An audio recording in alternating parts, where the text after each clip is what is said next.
तर नमस्कार मित्रांनो, आणि आज मी निघालो आहे कॉलेजला. तर थांबा थांबा, आज माझा पहिलाच प्रश्न आहे की ज्याचे डोके नसतानाही त्याला टोपी घालतात. आता याचं उत्तर तुम्ही कमेंटमध्ये नक्की सांगा. तर मी आज एकटाच होतो कॉलेजला जाताना आणि मी निघालो कॉलेजला. तर मी कॉलेजला पोहोचलो तर पहिले 2 तास झाले, त्याच्यानंतर 3 तासाने डान्सचे प्रॅक्टिस घेणार होते, कारण काही दिवसांनी गॅदरिंग होती. तर कोणी अभ्यास करत होतं, कोणी काय फोनवर होतं, काहीतरी काय काय जण करत होते.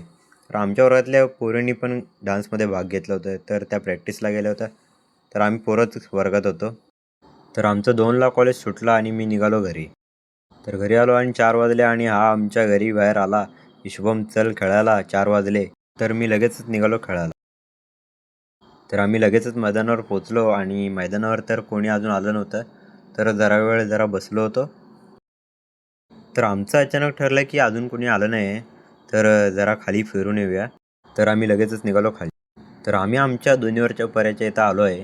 तर आमच्या पऱ्याच्या इथं तर काय दुष्काळ पडला आहे, पाणी तर बघू शकता खूपच कमी आहे. तर पावसाळ्यातून तर इथं खूपच पाणी असतं, कारण आम्ही लहानपणी इथे पोहायचो. तर आम्ही डबल निघालो मैदानावर. मैदानावर पोचलो तर पोरं आली होती. तर आम्ही टीम पाडली आणि लगेचच स्टार्ट केलं खेळायला. मित्रांनो, आत्ताच आमचं खेळून झालं आहे आणि मी लगेच निघालो घरी. तर घरी गेलो आणि मम्मीने काम सांगितलं की दळण घेऊन ये. तर लगेचच निघालो दळण आणायला.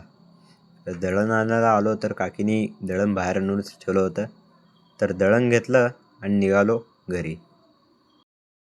तर मित्रांनो, आत्ताच मी घरी पोचलो आहे आणि आजचा ब्लॉग आवडला असेल तर लाईक आणि सबस्क्राईब नक्की करा.